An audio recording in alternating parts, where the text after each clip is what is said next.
अस्सलाम वालेकुम dear student. तो अभी हम स्टार्ट करेंगे full chapter of cell membrane और उसके फंक्शन कौन कौन से हैं। अगर ये आपने चैप्टर कर लिया तो आपको सेल मेम्ब्रेन अगर अच्छी तरह से समझ ली तो एक बार पढ़ेंगे आप तो आपको ये चैप्टर क्लियर हो जाएगा। ठीक है, तो सेल मेम्ब्रेन क्या होती है आपको पता ही है कि अगर प्लांट सेल को देखें तो ये सेल वाल के नीचे होती है, और अगर एनिमल सेल को देखें तो ये अपर बाउंड्री होती है। या अगर सेल के अंदर के पार्ट्स को देखें तो हर सेल के ऊपर एक मेम्ब्रेन होती है जिसको हम सेल मेम्ब्रेन कहते हैं। तो प्लाज्मा मेम्ब्रेन क्या होती है? The plasma membrane is the boundary that separate the living cell from its surrounding. ठीक है, जो आपके लिविंग सेल्स को एक्सटर्नल हार्श एनवायरमेंटल कंडीशन से बचाती है उसको हम क्या कहते हैं? Plasma membrane.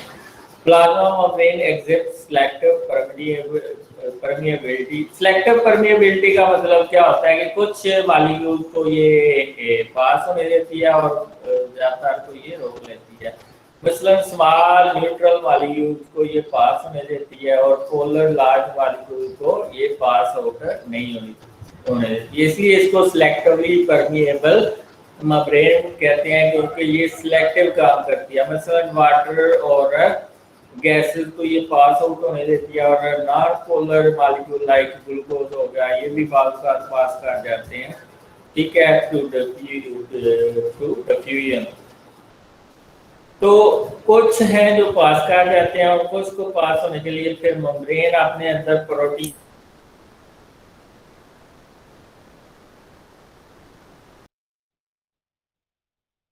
होती है। ठीक है, phospholipid are the most abundant lipid in the plasma membrane. ये प्लाज्मा मेम्ब्रेन में सबसे ज्यादा जो लिपिड पाए जाते हैं वो फास्फोलिपिड। फास्फोलिपिड को देखें तो इसका एक पोलर हेड होता है, ठीक है, और दो टेल होती हैं। इस तरह ये आपका मैं आपको हेड का शो करा रहा हूँ।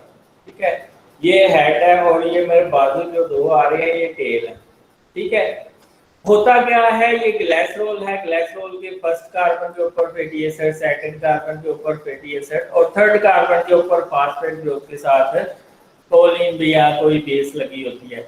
वो जो फास्फेट ग्रुप और कोलिन या दूसरी सेरीन या एथिलोनिन बेस है वो हेड बना रही है, वो हेड होता है पोलर। ठीक है, और जो टेल जो अंदर की तरफ डेंसी होती है वो होती है नॉन पोलर। ठीक है, इसलिए हम जो फास्फोलिपिड है उसको एम्फीपैथिक मॉलिक्यूल कहते हैं। एम्फीपैथिक क्योंकि उसके हेड पोलर होते हैं और टेल जो है वो हाइड्रोफोबिक होती हैं, यानी कि उनके ऊपर चार्ज नहीं होता। ठीक है, उनके ऊपर चार्ज नहीं होता। तो इसमें हम दो मॉडल पढ़ेंगे आगे। मॉडल में फ्लूइड मॉडल और यूनिट मेम्ब्रेन मॉडल, ये सारे हम करेंगे आगे जाके। Membrane have been chemically analyzed and found to be made up of protein and lipids. ठीक है, scientists study the plasma membrane reason that it must be a phospholipid bilayer. Phospholipid bilayer क्या होता है? एक फास्फोलिपिड की layer ऊपर होती है और एक नीचे होती है। ठीक है, इसको हम बाइलेयर कहते हैं। ये देखें, ये एक ऊपर लेयर है फास्फोलिपिड्स की और एक ये नीचे लेयर है, तो इसको हम लिपिड बाइलेयर कहते हैं। इसको हम क्या कहते हैं? Lipid bilayer. ये जो टेल्स है ये फैटी एसिड की बनी होती हैं। अगर ये टेल टेढ़ी है तो इसका मतलब है वहाँ पे अनसैचुरेटेड फैटी एसिड आ गया है। वो उस जहाँ पे डबल बॉन्ड होगा वहाँ पे टेढ़ा हो जाएगा फैटी एसिड, जिसकी वजह से उसका मेल्टिंग और बॉइलिंग पॉइंट कम हो जाता है। 12 इसकी वजह से फ्लूइडिटी जो है ना ज़्यादा हो जाती है मेम्ब्रेन, इसको हम बाद में डिस्कस करेंगे। बहरहाल ये जो लिपिड बाइलेयर है ये किसकी बनी होती है? दो लेयर ऑफ लिपिड की। कौन से लिपिड्स की? फास्फोलिपिड्स की। ठीक है, तो लिपिड्स के अंदर जो सबसे ज़्यादा पाए जाते हैं वो फास्फोलिपिड्स होते हैं, जो मेम्ब्रेन के अंदर 70% तक ये फास्फोलिपिड होते हैं, 70 to 75%।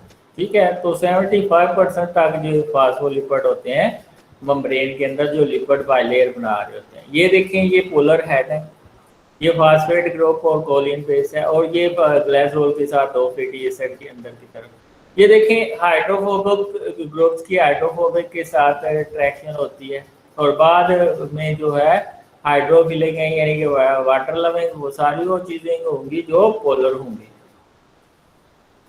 तो दो मॉडल साइंटिस्ट ने पेश किए थे in 1935. Hugh Davidson and James Danieli proposed a sandwich model in which the phospholipid lies between the two layers of globular protein. ठीक है, इन्होंने क्या कहा था कि ये लिपिड बाइलेयर है, इसके ऊपर एक प्रोटीन की लेयर होगी और नीचे भी एक प्रोटीन लेयर होगी, दरमियान में ये सैंडविच, जिस तरह अंडे के जो ब्रेड है उसके दरमियान अंडा आके सैंडविच बना देता है, इसी तरह ऊपर भी प्रोटीन नीचे भी प्रोटीन और नीचे दरमियान में फास्फोलिपिड का जो है अंडा पड़ा हुआ है। ठीक है, तो ये जो है सैंडविच मॉडल है।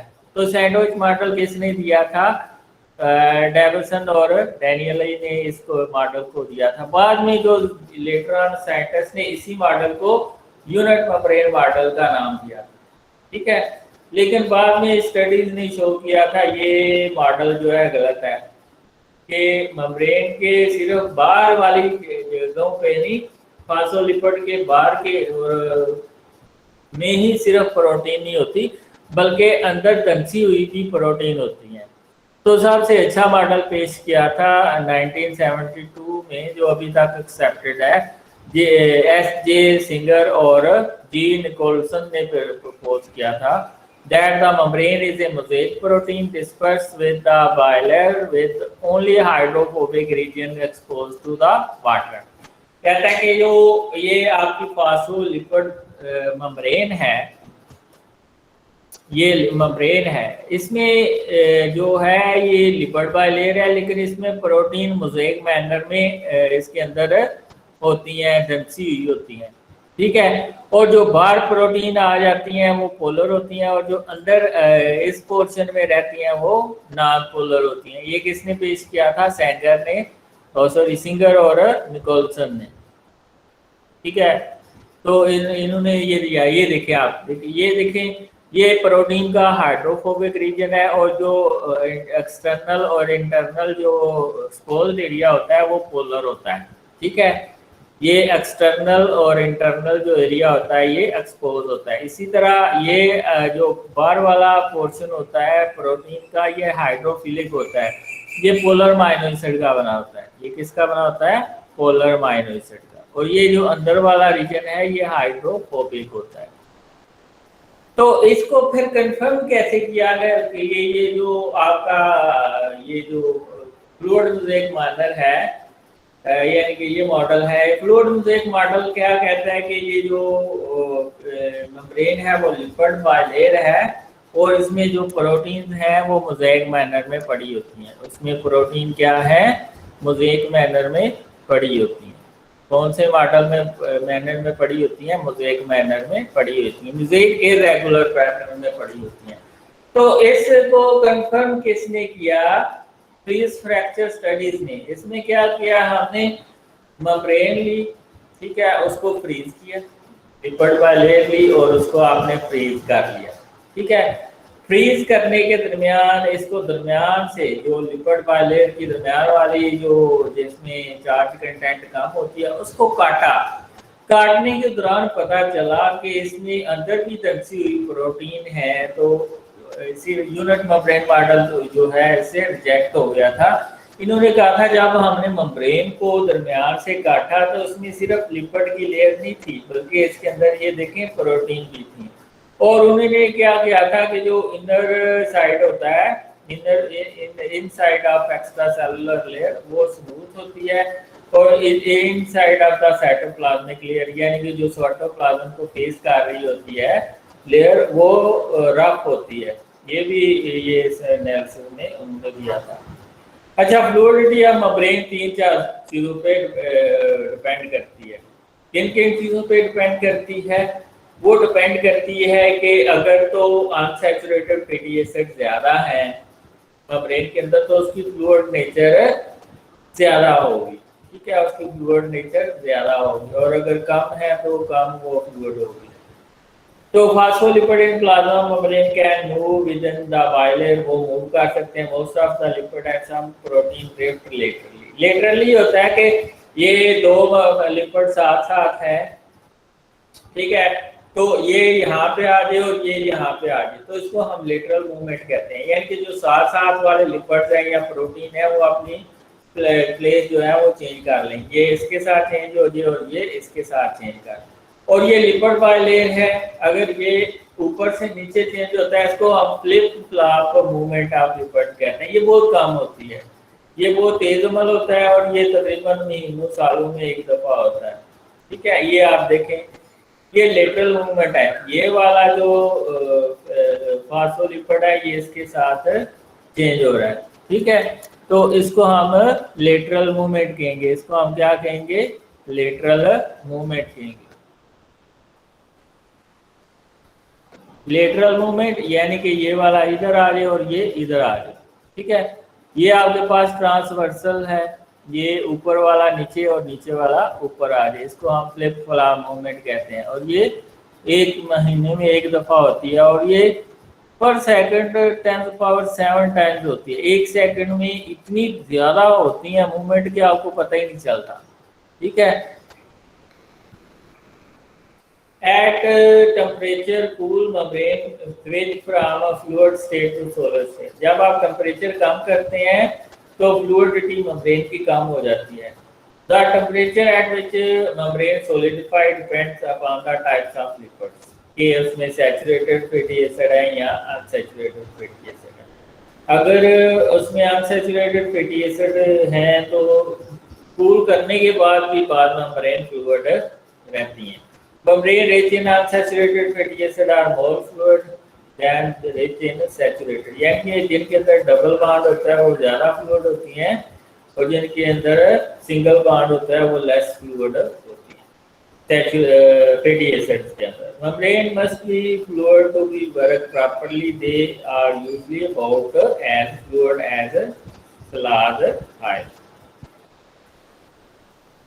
ये कोलेस्ट्रॉल भी बड़ा आम रोल प्ले करता है। अगर मेम्ब्रेन फ्लूइड है तो उसको लेस फ्लूइड कर देगा और अगर लेस फ्लूइड है तो उसको फ्लूइड कर देगा। क्यों? क्योंकि अगर डबल बॉन्ड है तो उसको फैटी एसिड को सीधा कर देगा और अगर सिंगल बॉन्ड है तो वो फैटी एसिड को टेढ़ा कर देगा, ठीक है। इसी लिए ये जो कोलेस्ट्रॉल है जो काफी ज्यादा पाया जाता है मेम्ब्रेन के अंदर, वो बहुत ज्यादा मेम्ब्रेन की फ्लूइडिटी को मेंटेन करता है। अगर फ्लूइड है तो उसको लेस फ्लूइड कर देगा और अगर लेस फ्लूइड है तो उसको फ्लूइड कर देगा। At warm temperature cholesterol restrain the movement of phospholipid, यानी कि उसकी मूवमेंट रोकता है। At cool temperature it maintain the fluidity by preventing tightly packing. ये आप देखें, ये अनसैचुरेटेड फैटी एसिड है, ये फ्लूइडिटी ऑफ मेम्ब्रेन को ज्यादा करेंगे और ये सैचुरेटेड फैटी एसिड है, ये मेम्ब्रेन की फ्लूइडिटी को कम करा करेंगे, ठीक है। अगर ये फ्लूइडिटी आपने कम करनी है तो यहाँ पे कोलेस्ट्रॉल का मॉलिक्यूल आ जाएगा, ये जो टेल टेढ़ी हुई है इसको वो सीधा कर देगा तो फ्लूइडिटी कम हो जाएगी। अगर इधर आपने फ्लूइडिटी लेके आनी है तो इधर कोलेस्ट्रॉल के मॉलिक्यूल साथ देंगे तो ये फैटी एसिड टेढ़ा हो जाएगा तो ये फ्लूइडिटी आ जाएगी, ठीक है। तो ये कोलेस्ट्रॉल के मॉलिक्यूल जो है फ्लूइडिटी जो है कम भी कर सकते हैं और बढ़ा भी सकते हैं। Effect of membrane fluidity of membrane। The fluidity of membrane significantly affects its function। As membrane fluidity increases, its permeability to water and other hydrophilic molecules also increase। यूं ही फ्लूइडिटी ज्यादा होती है तो वाटर की मूवमेंट भी ज्यादा हो जाती है और दूसरे हाइड्रोफिलिक मॉलिक्यूल की मूवमेंट भी increase. As fluidity increases, the lateral mobility of integral protein also increase। तो जो इंटेग्रल प्रोटीन है वो जो अपनी प्लेस भी रिप्लेस कर सकती हैं, यानी कि इधर की इधर आ जाएगी और इधर की इधर आ जाएगी अगर फ्लूइडिटी इंक्रीज हो जाती है। तो अगर आप कंपोजिशन में देखें तो मेम्ब्रेन की अगर आपको आगे what is the composition of cell membrane, तो कंपोजिशन में तीन चीजें होती हैं, लिपिड, प्रोटीन और कार्बोहाइड्रेट। प्रोटीन सबसे ज्यादा पाई जाती हैं, ऑलमोस्ट 60 to 80% जो है वो प्रोटीन होती हैं। 60 to 80% प्रोटीन होती हैं। कितनी होती हैं? 60 to 80%, ये याद रखना है। और लिपिड 20 to 40% होते हैं और कार्बोहाइड्रेट 1 to 10% होते हैं। ठीक है, तो ये आप देख सकते हैं कि लिपिड प्रोटीन हालांकि सबसे ज़्यादा पाई जाती हैं, लेकिन ज़्यादा इम्पोर्टेंस किसकी है? लिपिड की, क्योंकि लिपिड जो है लिपिड बाइलेयर बनाते हैं तो उसके अंदर प्रोटीन ऊपर और नीचे और साइडों पे लगी होती हैं। ठीक है, तो ये आप देख सकते हैं एक मॉडल है प्रोटीन का, जिसमें फास्फोल बाइलेयर का, लिपिड बाइलेयर का मॉडल है, जिसको बार बार ये तंग करते हैं। तो ये इसको हम डेविसन और डैनियल मॉडल कहते हैं। इसने क्या किया था कि जो लिपिड बाइलेयर है उसके ऊपर प्रोटीन ऊपर और नीचे होती है और लिपिड बाइलेयर सैंडविच हो जाती है दो प्रोटीन लेयर के दरमियान।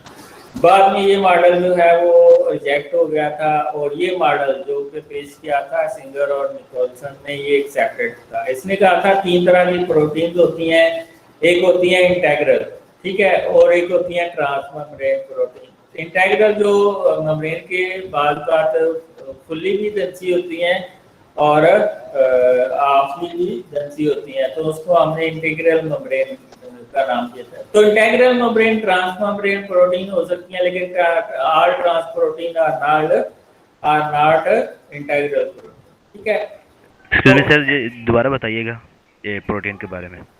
मैं कह रहा हूँ कि 3 तरह की प्रोटीन होती हैं। एक तो साइडों पे पड़ी होती हैं, उसको हम पेरिफेरल प्रोटीन, जो लिपिड बाइलेयर के बाहर होती हैं उसको हम कहते हैं पेरिफेरल प्रोटीन। और ट्रांस प्रोटीन जो इंट्रासेलुलर भी हो जिनका एंड और एक्स्ट्रा सेलुलर भी जिनका एंड हो।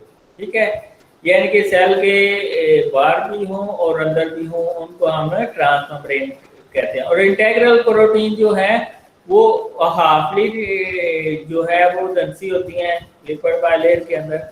ठीक है, यानी कि पेनिट्रेट की होती हैं और ये फुल्ली भी पेनिट्रेट कर सकती हैं।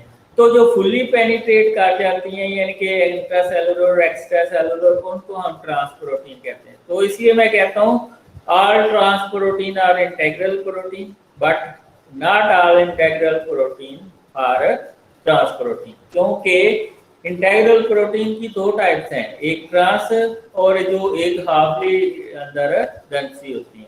ठीक है, उसको आप सिर्फ इंटीग्रल प्रोटीन कहते हैं। और जो दोनों साइडों पे निकली होती है अंदर और बाहर की तरफ, जिसके ऊपर कार्बोहाइड्रेट लगे होते हैं, और वो ये जो ट्रांस प्रोटीन होती हैं ये चैनल का काम करती हैं, और इंटीग्रल प्रोटीन जो या पेरिफेरल प्रोटीन है वो ज्यादातर एंजाइम्स के रिसेप्टर का काम करती हैं।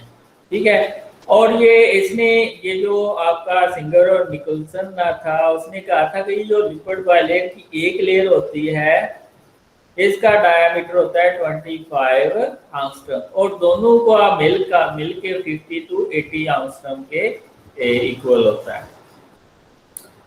मेम्ब्रेन लिपिड कौन कौन से हैं? लिपिड में आपको पता ही है सबसे ज्यादा फास्फोलिपिड होता है, उसके बाद कोलेस्ट्रॉल और उसके बाद ग्लाइकोलिपिड होते हैं, और ये एम्फीपैथिक होते हैं। एम्फीपैथिक यानी कि जिनकी 2 रीजन होते हैं, हाइड्रोफिलिक और हाइड्रोफोबिक। ये अंदर वाला हाइड्रोफिलिक होगा यानी कि हाइड्रोफोबिक होगा क्योंकि ये वाटर हीटिंग है, और बाहर वाला रीजन जो कि हेड का बना होता है ये हाइड्रोफिलिक होगा। तो अगर लिपिड को देखें तो 75% तक मेम्ब्रेन के अंदर फास्फोलिपिड होते हैं, 20% कोलेस्ट्रॉल होता है और 5% इसमें ग्लाइकोलिपिड होते हैं। तो सबसे ज्यादा जो लिपिड पाए जाते हैं वो फास्फोलिपिड होते हैं, जो कि मेम्ब्रेन का लिपिड बाइलेयर बनाते हैं। ये हेड हो गया और ये टेल हो गया। ठीक है, तो हेड पोलर होता है, उसके ऊपर फास्फेट ग्रुप होने की वजह से वो हाइड्रोफिलिक होता है, और टेल जो कि फैटी एसिड की बनी होती हैं ये हाइड्रोफोबिक होती हैं यानी कि वाटर हीटिंग होती हैं। जो फैटी एसिड इसके ऊपर हो सकता है वो 60 to 80 कार्बन का होता है। अगर सैचुरेटेड है तो वो सीधा सीधा होगा, और अगर अनसैचुरेटेड है तो वो ब्रांच होगा यानी कि वो किंग उसमें प्रोड्यूस हुआ होगा इस तरह का। यहाँ पे डबल बॉन्ड आ जाता है, वहाँ पे किंग प्रोड्यूस होता है, जगाव प्रोड्यूस होता है। ठीक है, तो फैटी एसिड जगाव प्रोड्यूस करते हैं जहाँ पे डबल बॉन्ड आ जाता है।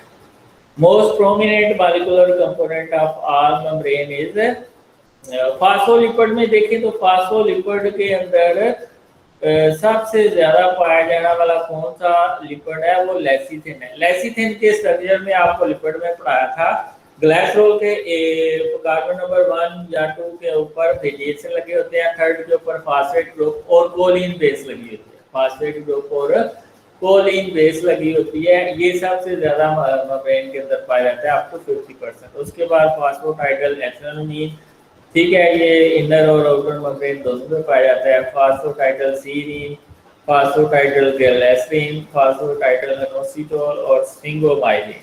ये स्फिंगोमाइलिन और फास्फोटाइडल सीरीन ये ज्यादातर इनर मेम्ब्रेन के अंदर पाए जाते हैं। मसलन ये एक और कार्डियोलिपन है, डाइफॉस्फोटाइडल ग्लाइसोल, ये भी माइटोकॉन्ड्रिया की इनर मेम्ब्रेन में बहुत ज्यादा पाया जाता है।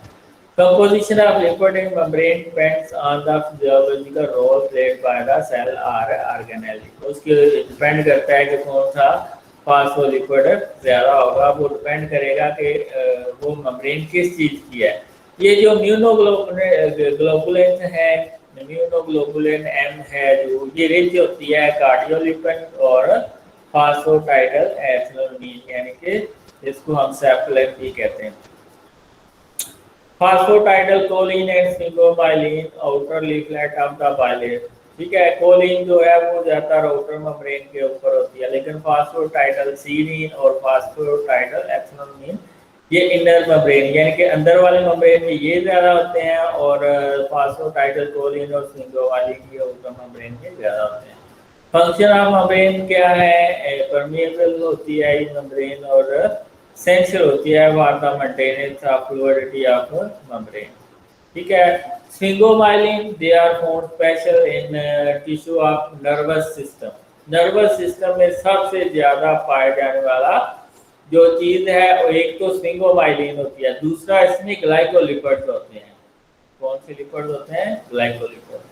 स्फिंगोमाइलिन में क्या होता है कि एक आपके पास स्फिंगोसिन बेस होती है, अल्कोहल होती है, उसके ऊपर फैटी एसिड माइड लिंकेज के जरिए जुड़ा होता है, उसको हम सेरामाइड कहते हैं। फिर उसके ऊपर फास्फेट ग्रुप और कोलिन बेस लग जाती है, तो इसको हम स्फिंगोमाइलिन कहते हैं। कोलेस्ट्रॉल को देखें तो कोलेस्ट्रॉल को हम स्टीरोल भी कहते हैं, ये भी एंटीपैथिक होता है। एंटीपैथिक क्यों होता है? यह हाइड्रोक्सिल ग्रुप इसको पोलर बना देता है, और ये टेल जो लंबी टेल है साइक्लोपेंटानो पर हाइड्रोफेनॉल 3 न्यूक्लियस और उसके साथ लंबी टेल लगी होती है, वो इसको हाइड्रोफोबिक कैरेक्टरिस्टिक देती है, और ये हाइड्रोफिलिक कैरेक्टरिस्टिक्स देता है हाइड्रोक्सिल।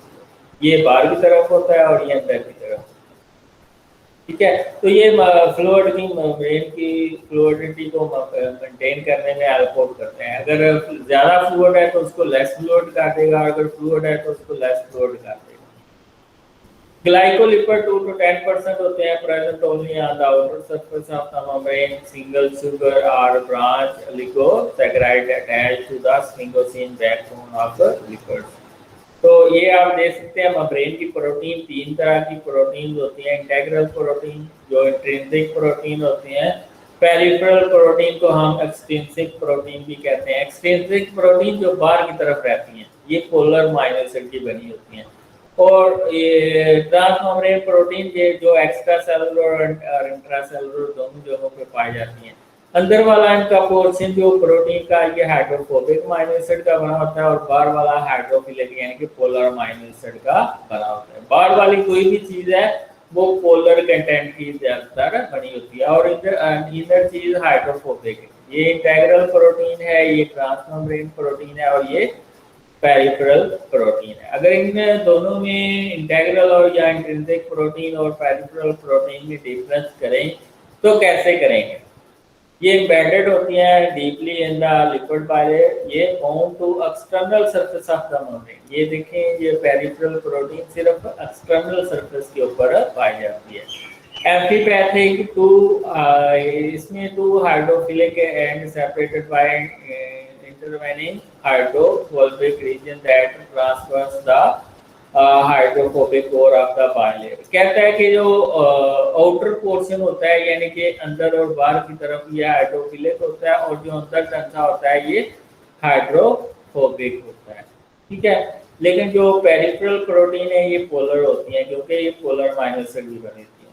और बाउंड टू द, ये जो पेरिफेरल प्रोटीन है बाहर वाली, bound to the hydrophobic region, hydrophilic region of the specific integral protein and head groups of the phospholipid. ये देखें, ये हेड ग्रुप ऑफ फॉस्फोलिपिड के साथ जुड़ी होती हैं, क्योंकि ये पोलर होती हैं। हाइड्रोफोबिक वैंडरवाल फोर्सेस ये अंदर की तरफ जो होती हैं ज़्यादातर ये हाइड्रोफोबिक इन नेचर होती हैं, और ये इलेक्ट्रोस्टैटिक, क्योंकि उसके ऊपर चार्ज होता है और हाइड्रोजन बॉन्डिंग भी ये बना सकती हैं। ये क्योंकि नॉन पोलर इंटरेक्शन के जरिए जुड़ी होती हैं, हाइड्रोफोबिक इंटरेक्शन के जरिए जुड़ी होती हैं, तो इसको यूज़ करने के लिए हमें एम्फीपैथिक मॉलिक्यूल यानी कि डिटर्जेंट और ऑर्गेनिक सॉल्वेंट की ज़रूरत होती है।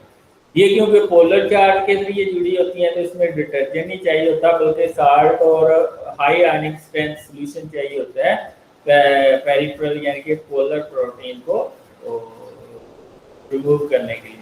Span the whole layer of transmembrane, जो पूरी मेम्ब्रेन में फैली होती है ऊपर और नीचे की तरफ, उसको हम ट्रांसमेम्ब्रेन कहते हैं। यूजली प्लस एंजाइमेटिक एक्टिविटी, और बाहर की तरफ होती है तो ये रिसेप्टर और एंजाइम का काम करती है, और जो ये अंदर और बाहर ग्रंथि होती हैं ये आयन चैनल और कैरियर का काम करते हैं। फंक्शंस क्या है इनको हम डिटेल में करेंगे। आयन चैनल के तौर पर ये काम करती हैं, पांच के तौर पर ये इंटीग्रल प्रोटीन या इसको ट्रांसमेम्ब्रेन के प्रोटीन कहते हैं, ये काम करते हैं। इसी तरह ये स्ट्रक्चरल कंपोनेंट रिसेप्टर का काम करती हैं, membrane based enzyme tissue specific antigen का काम करते हैं। कार्बोहाइड्रेट का कंटेंट 1 to 10% या 5 to 8% होती है, शक्कर एज लिपोसैकेराइड यूनिट। और ये ज़्यादातर पेरिफेरल प्रोटीन और जो प्रोटीन बाहर की तरफ आई होती है उनके साथ कार्बोहाइड्रेट अटैच होते हैं और रिसेप्टर का काम करती हैं या सेल टू सेल रिकग्निशन में हेल्प आउट करते हैं। Never as a free form, these are mostly glucose, lactose, mannose, N-acetyl glucose, glucosamine, fucose और salic acid. Glycocalyx loose carbohydrate layer on the outer surface of the cell, उसको हम क्या कहते हैं, glycocalyx। तो ये ज़्यादातर कार्बोहाइड्रेट पाए जाते हैं मेम्ब्रेन के अंदर। फंक्शन, ये जो कार्बोहाइड्रेट है इनके क्या फंक्शन है, ये सेल टू सेल रिकग्निशन और कम्युनिकेशन में हेल्प करते हैं। दूसरा, import negative charge to the cell, repel each other particle, ये नेगेटिव चार्ज देते हैं और एक दूसरे को रिपेल करते हैं। Help in intercellular attachment and adhesion, यानी कि एक सेल में दूसरे सेल के साथ अटैच होना है तो कार्बोहाइड्रेट पोर्शन उस अटैचमेंट में हेल्प आउट करेगा। एक्ट एज ए रिसेप्टर, क्योंकि सबसे ज़्यादा सिग्नलिंग जो नेचर होती है वो कार्बोहाइड्रेट की होती है, इसलिए ये रिसेप्टर साइट का काम करते हैं। Cell identity marker, glycoprotein, glycolipid, antibody processing में ये हेल्प आउट करते हैं। ठीक है। Membrane asymmetry, mainly by protein inserted in asymmetric fashion, different lipid composition into two different leaflets के अंदर जो मेम्ब्रेन की कंपोजिशन है वो एक दूसरे से डिफरेंट होती है। Liposaccharide always project towards the exterior, ये बाहर की तरफ प्रेजेंट होती है। मेम्ब्रेन फ्लूइडिटी की आपको मैं पहले बता चुका हूँ, अगर सैचुरेटेड फैटी एसिड ज़्यादा है तो मेम्ब्रेन फ्लूइडिटी कम होगी, और अगर अनसैचुरेटेड फैटी एसिड ज़्यादा है तो मेम्ब्रेन फ्लूइडिटी कम होगी। At low temperature fluidity is less, ठीक है, और at high temperature fluidity is more. क्योंकि ट्रांजिशन स्टेट होती है एक ऐसा टेम्परेचर जहाँ मेम्ब्रेन डिसऑर्डर स्टेट से ऑर्डर स्टेट से डिसऑर्डर स्टेट में जाए, उसको हम ट्रांजिशन टेम्परेचर कहते हैं। वो 40 हो सकता है, 45 हो सकता है, ये डिफरेंट मेम्ब्रेन के लिए डिफरेंट होता है। Fluidity of membrane maintain by length of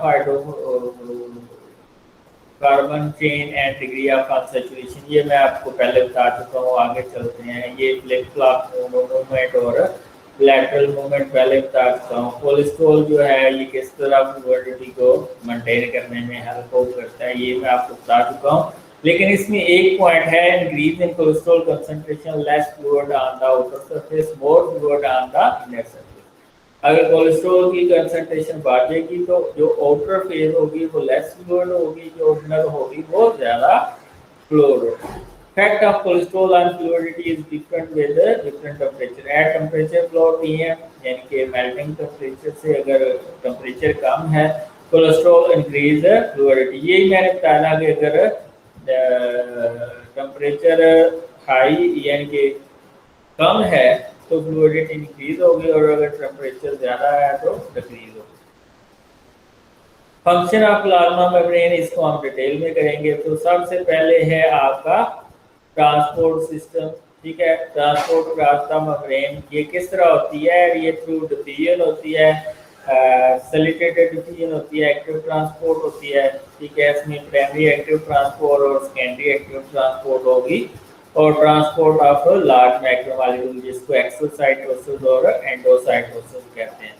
तो पैसिव अगर डिफ्यूजन को देखें तो इसमें और कैरियर डिफ्यूजन को देखें तो इसको हम डिस्कस करते हैं। तो पैसिव डिफ्यूजन क्या होती है, the movement of molecule from higher concentration to lower concentration, इसको हम कहते हैं पैसिव डिफ्यूजन, ठीक है। यानी कि इधर अगर वाटर मॉलिक्यूल ज़्यादा है तो वो हायर कंसंट्रेशन से लोअर कंसंट्रेशन की तरफ जाएंगे, ठीक है।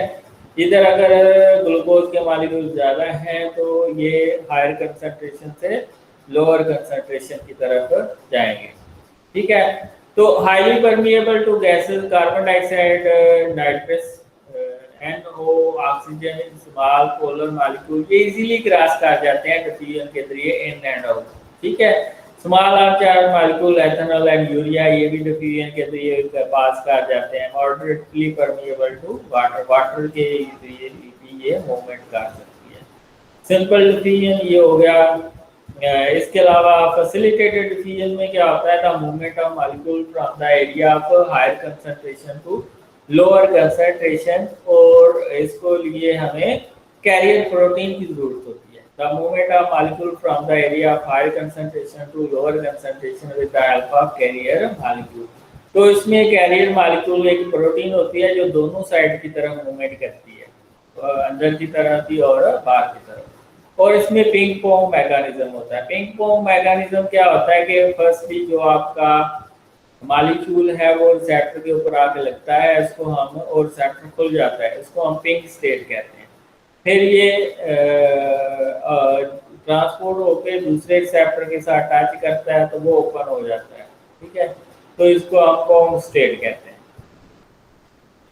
तो ट्रांसपोर्ट ये यूनिपोर्ट और को ट्रांसपोर्ट ये हम डिस्कस करेंगे। अगर तो एक मॉलिक्यूल सिर्फ एक ही तरफ जा रहा है तो उसको हम यूनिपोर्ट कहेंगे, ठीक है। फॉर एग्जाम्पल ग्लूट जो है, ग्लूकोज जो है वो ट्रांसपोर्ट होता है ग्लूट 1, ग्लूट 2, ग्लूट 3, ग्लूट 4 के जरिए ये ट्रांसपोर्ट होता है। ये यूनिपोर्ट की एग्जाम्पल है। और को ट्रांसपोर्ट जिसमें दो मॉलिक्यूल एक ही तरफ जाते हैं उसको हम सिम्पोर्ट कहते हैं। मसलन सोडियम और ग्लूकोज एक ही तरफ अंदर की तरफ जा रहे होते हैं तो इसको हम सिम्पोर्ट कहेंगे, इसको हम क्या कहेंगे, सिम्पोर्ट। और एंटीपोर्ट यानी कि दो डिफरेंट मॉलिक्यूल अंदर और बाहर जा रहे हैं, इसको हम एंटीपोर्ट सिस्टम कहते हैं। इसको हम क्या कहते हैं, एंटीपोर्ट। जैसे सोडियम पोटेशियम पंप को आगे हम पढ़ेंगे एक्टिव ट्रांसपोर्ट के अंदर, वो एंटीपोर्ट सिस्टम शो कर रहे हैं। सेम पोर्ट में दोनों मॉलिक्यूल एक ही साइड पे जाते हैं, इसमें दो डिफरेंट मॉलिक्यूल दो डिफरेंट साइड पे जा रहे होते हैं अंदर और बाहर की तरफ। तो एक्टिव ट्रांसपोर्ट को देखें तो ये दो तरह की होती है। प्राइमरी एक्टिव ट्रांसपोर्ट जैसे कि सोडियम पोटेशियम पंप है, और सेकेंडरी एक्टिव ट्रांसपोर्ट जैसे कि ग्लूकोज सोडियम सिम पाउडर पड़ा है, वो सेकेंडरी एक्टिव ट्रांसपोर्ट की एग्जाम्पल है। तो प्राइमरी एक्टिव ट्रांसपोर्ट में क्या होता है, movement of molecule from the area of lower concentration to higher concentration with the help of energy, it is known as primary active transport. तो इसमें sodium potassium pump है, इसको हम आगे डिस्कस करेंगे, ठीक है। सोडियम पोटेशियम पंप को हम डिटेल में आगे डिस्कस करेंगे, ठीक है। ये सोडियम पोटेशियम चैनल के फंक्शन लिखे हुए हैं। कंट्रोल सेल वॉल्यूम, सेल का वॉल्यूम कंट्रोल करता है। ऑस्मोलैरिटी, ऑस्मोटिक प्रेशर को मेंटेन करता है sodium potassium channel. Render nerve as muscle cell electrical excitability है कि मसल के अंदर जो एक्शन पोटेंशियल आता है वो इस चैनल की वजह से आता है। Active transport of amino acid and sugar इसकी वजह से होती है। यानी कि सोडियम पोटेशियम चैनल जो होता है वो कुछ एनर्जी देता है सिम पोर्टर्स को। वो amino acid sodium SIM porter हो सकता है या सोडियम ग्लूकोज सिम पोर्टर हो सकता है। क्लिनिकल एस्पेक्ट क्या है? Sodium potassium ATPase inhibited by digitalis, ये एक ड्रग्स है which increase the force of contraction of heart muscle by altering the excitability. इसी तरह क्यू पेन इज अनदर इसको हम देख लेते हैं। तो स्कैंडिया एक्टिव ट्रांसपोर्ट में क्या होता है? Movement of molecule from the area of lower concentration to higher concentration against the concentration gradient. और इसमें दूसरे प्राइमरी पंप की हम एनर्जी यूज करते हैं, मसलन सोडियम ग्लूकोज सिम पोर्टर है, ठीक है। इसको हम ये एक ही एग्जांपल में सारे ट्रांसपोर्ट करते हैं। ये देखें, जो एक्स्ट्रा सेलुलर होता है वो सोडियम ज्यादा होता है, इंट्रा सेलुलर पोटेशियम ज्यादा होता है। सेल के अंदर जो है वो पोटेशियम ज्यादा होता है, सेल के बाहर सोडियम ज्यादा होता है, ठीक है। इसी तरह ये स्मॉल इंटेस्टाइन की ल्यूमन है, इसमें ग्लूकोज सिंपल डिफ्यूजन के जरिए अंदर आता है, ठीक है। ग्लूकोज सिंपल डिफ्यूजन के जरिए सेल के अंदर आता है, इंटेस्टाइन के म्यूकोजल सेल्स के अंदर आता है। तो अगर ग्लूकोज की इधर कंसंट्रेशन आ रही है, ज्यादा हो रही है इधर, ठीक है। अब ग्लूकोज एक और मैकेनिज्म के जरिए भी अंदर आ रहा होता है, ठीक है। ये सोडियम की मदद से अंदर आ रहा होता है, ठीक है। इसको कहते हैं सोडियम ग्लूकोज सिम पोर्टर, ठीक है, सोडियम ग्लूकोज सिम पोर्टर। ये सिम पोर्टर ये किसकी एग्जांपल है? इसको हम सिम पोर्ट ट्रांसपोर्ट सिस्टम भी कह सकते हैं, ठीक है। अब ये क्या है? इसमें सोडियम भी गेज का कंसंट्रेशन ग्रेडियंट मूव कर रहा है, तो साथ ग्लूकोज भी लेके जा रहा है। यहाँ पे क्या हो रहा है? सोडियम की कंसंट्रेशन सेल के अंदर क्या होती है? सेल के अंदर कम होती है, तो ये कम कंसंट्रेशन से ज्यादा कंसंट्रेशन की तरफ जा रहा है। अब पोटेशियम की अंदर की कंसंट्रेशन ज्यादा होती है, तो ये कम कंसंट्रेशन से हायर कंसंट्रेशन की तरफ ज्यादा जा रहा है। तो पोटेशियम अंदर ज्यादा होता है, सोडियम बाहर ज्यादा होता है, तो ये against the concentration gradient movement कर रहे हैं। यानी कि पहले ही हाई है सोडियम बाहर, लेकिन ये फिर भी बाहर आ रहा है। पोटेशियम अंदर पहले ज्यादा है, फिर भी बाहर अंदर जा रहा है। ये तो ये जो अगेंस्ट द ग्रेडियंट मूवमेंट होती है, इसके लिए एटीपी चाहिए होती है, एनर्जी चाहिए होती है। तो ये एनर्जी प्रोवाइड करता है सोडियम पोटेशियम एटीपीएस पंप। ये जो एटीपीएस के साथ लगी होती है, ये हाइड्रोलाइज होती है, उससे जो एनर्जी रिलीज होती है वो इस against the concentration gradient movement में हेल्प आउट करते हैं। अब इसका एनर्जी का थोड़ा सा पोर्शन जो है ग्लूकोज सोडियम सिम पोर्टर भी यूज कर लेते हैं, ठीक है। और ये ग्लूकोज अंदर आ जाता है। ज्यादातर ग्लूकोज के मॉलिक्यूल डिफ्यूजन के जरिए या ये मोस्टली ये सिम पोर्टर के जरिए और कुछ डिफ्यूजन के जरिए अंदर आ जाते हैं। अब ग्लूकोज अंदर आ गया है इंटेस्टाइनल सेल के अंदर और ये भी ट्रांसपोर्ट हो गया है। अब ये ग्लूकोज जो है वो डिफ्यूजन के जरिए भी एक्स्ट्रा सेलुलर आ जाए या ये GLUT2 के जरिए भी एक्स्ट्रा सेलुलर। इसमें सिर्फ ग्लूकोज की मूवमेंट हो रही है बाहर की तरफ, तो इसको हम यूनिपोर्ट ट्रांसपोर्ट कहेंगे। इसको हम एंटीपोर्ट ट्रांसपोर्ट सिस्टम कहेंगे। क्यों? क्योंकि एक मॉलिक्यूल बाहर आ रहा है और एक अंदर जा रहा है, और ये दो डिफरेंट मॉलिक्यूल हैं जो अंदर बाहर जा रहे हैं। अगर सेम होते तो वो सेम पोर्टर में आना था। तो ये आप देख सकते हैं, ये डिफ्यूजन है, ये फैसिलिटेटेड डिफ्यूजन है और ये एक्टिव ट्रांसपोर्ट है। ट्रांसपोर्ट ऑफ मैक्रोमॉलिक्यूल जो होती है वो फैगोसाइटोसिस या एंडोसाइटोसिस या इसको एक्सोसाइटोसिस यानी कि कंटेंट का बाहर निकल जाना, उसको हम क्या कहते हैं? एक्सोसाइटोसिस। और एंडोसाइटोसिस वो होता है कि सेल के अंदर कोई चीज आ जाए, ठीक है। तो एक्सोसाइटोसिस तो सिंपल है कि जो डाइजेस्टेड मॉलिक्यूल हैं या मॉडिफाइड मॉलिक्यूल हैं वो सेल मेम्ब्रेन के साथ टच करते हैं, वो फिर उसको बाहर फेंक देती है। और एंडोसाइटोसिस कोई चीज अंदर आती है, इनगल्फ होती है, बाद में लाइसोसोम के साथ मिलके वो डाइजेस्ट होती है या एंडोसोम के साथ मिलके वो डाइजेस्ट होती है। इसको आप फैगोसाइटोसिस अगर सॉलिड मटेरियल की इनगल्फमेंट हो रही है पिनोसाइटोसिस अगर लिक्विड मटेरियल की जो है एनगल्फमेंट हो रही है, और सेप्टर मीडिएटेड एंडोसाइटोसिस जिसमें सेप्टर इन्वॉल्व होते हैं किसी चीज को अंदर लाने के लिए। तो एक्सोसाइटोसिस क्या है? The cell releases the macromolecule to the exterior by exocytosis. The components are carried in the vesicle. The inner membrane of the vesicle fuse with the outer plasma membrane. ये देखें, इनर मेम्ब्रेन आउटर मेम्ब्रेन के साथ fuse हुई है, फिर ये पुल करती है साइटों से और ये सेल कंटेंट जो है ये बाहर की तरफ रिलीज हो जाती है। तो इसमें जो सेल रिलीज होती है वो जाके पेरिफेरल प्रोटीन का पार्ट बन जाती है जिसको हम एंटीजन कहते हैं, या फिर वो एक्स्ट्रा सेलुलर मैट्रिक्स का पार्ट बन जाती है जिसको हम कोलेजन या ग्लाइकोसामिनोग्लाइकेन कहते हैं, या ये एक्स्ट्रा सेलुलर फ्लूइड या सेल सिग्नल मॉलिक्यूल का काम करती हैं।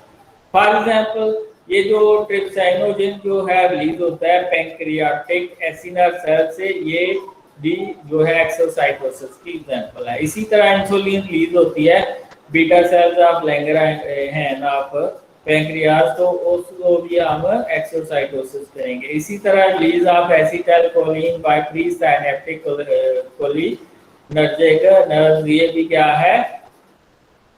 एक्सोसाइटोसिस। एंडोसाइटोसिस क्या होता है? Endocytosis vesicle are formed when a segment of plasma membrane इनवेजिलेट।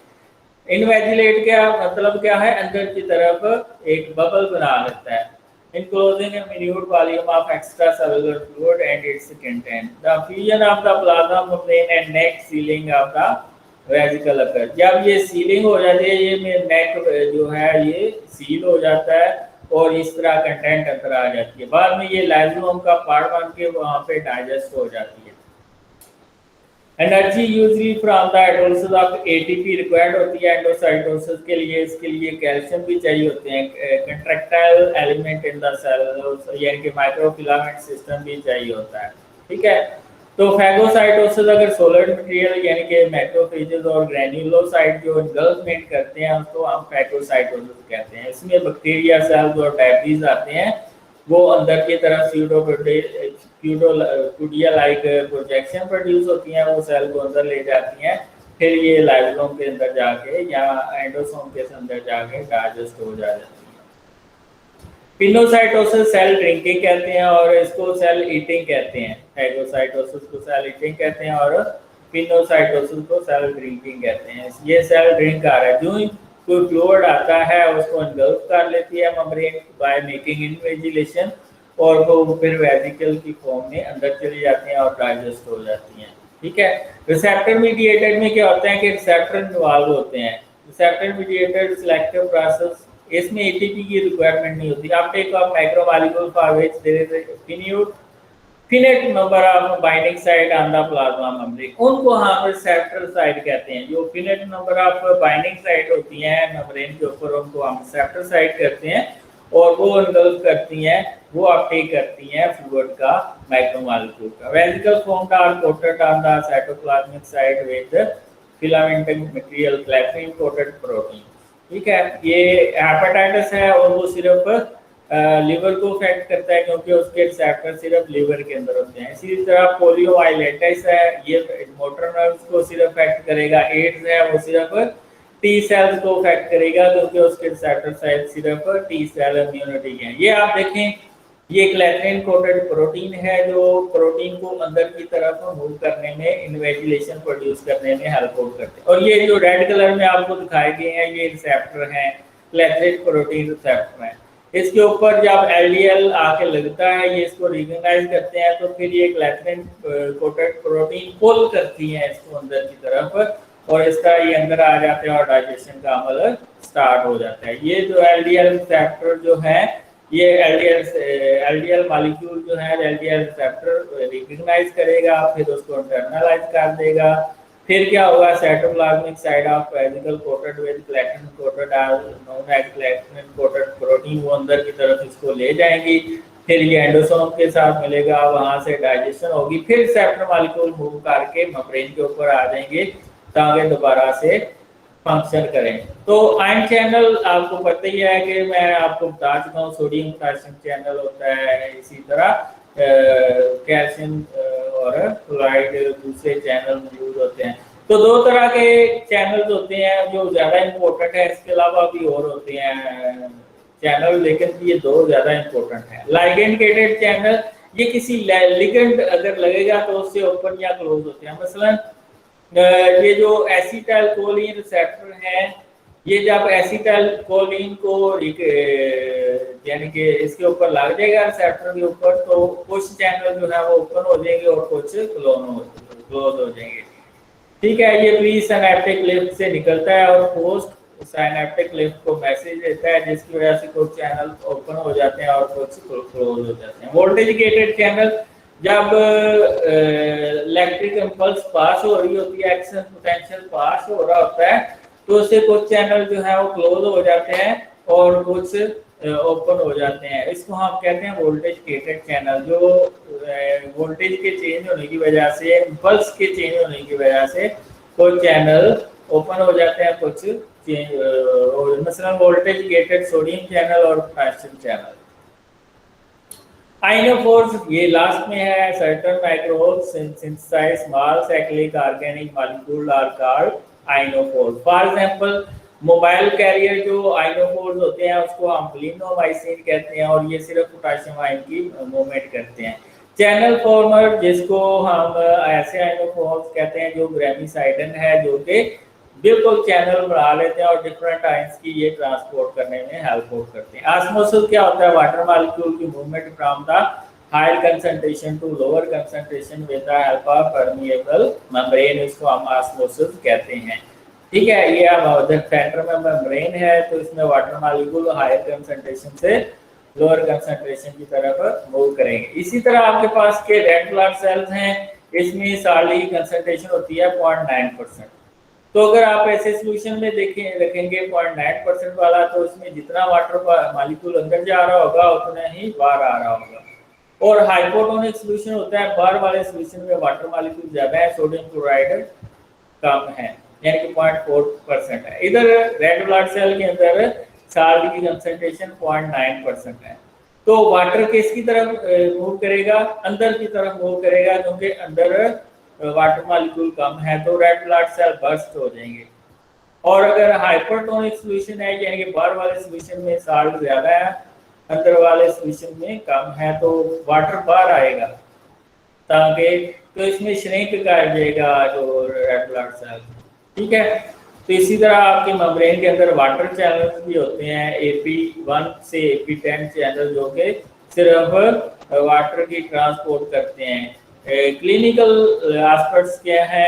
Nephrogenic diabetes in spiders में ये जो है ये वाटर मॉलिक्यूल की मूवमेंट रुक जाती है और ये डिजीज हो जाती है, जिसको हम नेफ्रोजेनिक डायबिटीज इन स्पाइडर्स, यानी कि किडनी के अंदर वाटर मॉलिक्यूल की मूवमेंट थ्रू दिस चैनल रुक जाएगी। That's all. अब आपके क्वेश्चन आने चाहिए मैक्सिमम। हाँ जी, क्वेश्चन है किसी का तो पूछें।